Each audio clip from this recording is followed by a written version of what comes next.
Hello guys, hello. This is for Taurus, welcome dito sa aking channel, Kapalaran 888. Welcome guys. Alamin natin Taurus kung anong messages, vibration, gabay, energy para sa inyong lahat. This is imprisonment, message of concern, and official person. OMG. Taurus, ikaw ba ay nasa ibang lugar? Ikaw ba ay malayo sa pamilya mo, sa kapatid, sa magulang? OFW ka ba? Or nasa city? Kasi yung balitang ito, maybe you will receive a message of concern. Medyo concerning siya eh. Kasi maybe this is bad news about your father, or about your mother, about your siblings na posibleng nadakip siya. Parang ganun. Or maybe may kakilala ka. So, like for example, makabasa ka ng post sa Facebook or social media na isang pulis ang inaresto yung isang tao and inilagay sa kulungan. Parang ganun. So, pag-comment nga sa comment section if you resonated dito or ano ba yan. Hindi pa naman makaka-resonate yung iba because ano to eh, August 1. Pero minsan advanced na siya. Okay? I hope nakikita nyo guys. Alright. So, Taurus.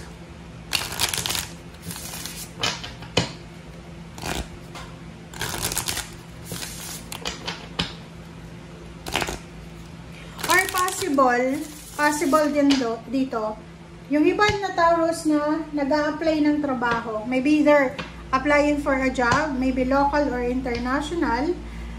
Sinasabi ng barahan na posibleng makatanggap ka ng balita. Yung balita na to hindi maganda. Maybe hindi ka nakapasa sa hinihintay mo na confirmation. Or maybe yun, rejected ka sa ina-applyan mo.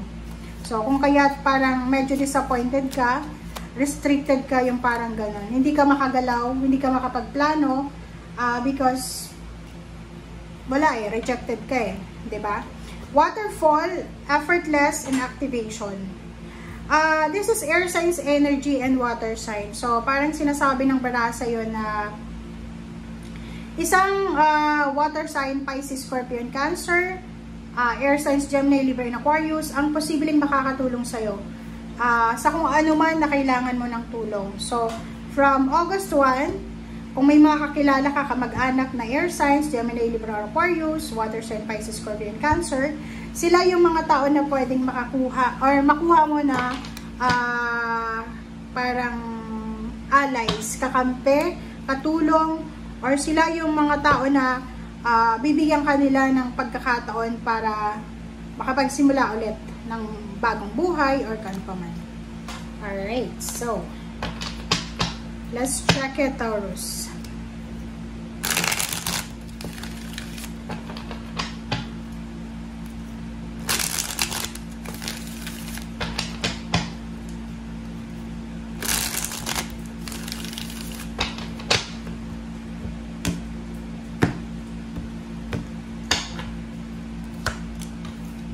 Okay, the Tower. Hindi ko alam bakit lumabas to. But we just read it. Mayroon ditong mga Taurus na maybe pinagdaanan kayo ng bagyo sa physical. Talagang dinaanan kayo ng bagyo sa lugar nyo. Siguro ano ka, nasa Isabela, Zambales, Pampanga. Yung mga farmer, diba? Yung parang meron kayo na foundation.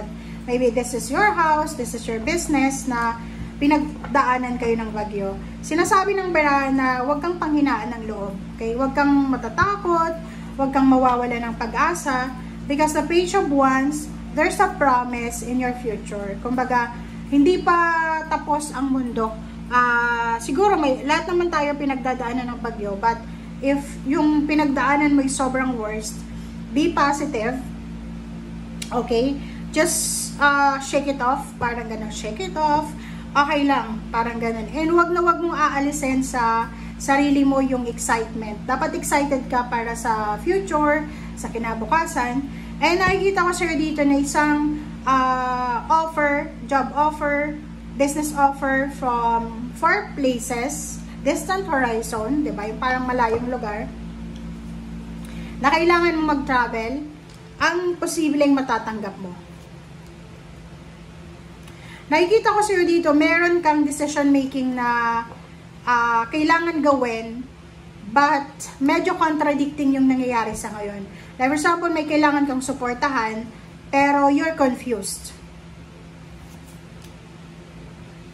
Okay, maybe you're waiting for a love, maybe you're waiting for yun nga, your assistance or help. So, paki-comment nga sa comment section. Kasi may iba sa inyo dito na you're waiting for the success, you're waiting for your breakthrough, pero medyo impatient ka na. Yung parang feeling mo, ang tagal ko nang naghihintay hindi na ito makatarungan diba? Yung mga kapitbahay ko, sobrang asenso na. Yung classmate ko, nandun na sa Amerika. Ako, nandito pa rin sa probinsya. Parang ganon.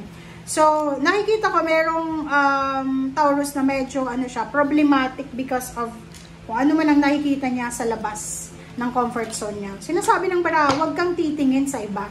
Kasi kahit anong tingin mo, hindi mo naman alam kung baka ano lang yun kasi sa Facebook, ang daming nagpo-post ng mga blessings nila na sa totoong buhay hindi naman talaga totoo.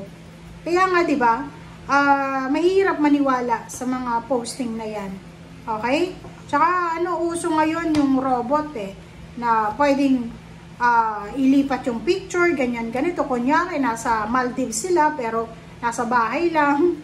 Di ba? Yung baha nga, pwedeng i-edit Yeah, so mag-iingat ka sa paniniwala sa mga kwento, post na yan na nababasa mo kasi pwedeng matrigger ka, mainggit ka, malungkot ka, madepress ka. May ganun na sobrang nadidepress because of mga kung anong nababasa niya sa Facebook, nakikita niya, kinukumpare niya yung buhay niya.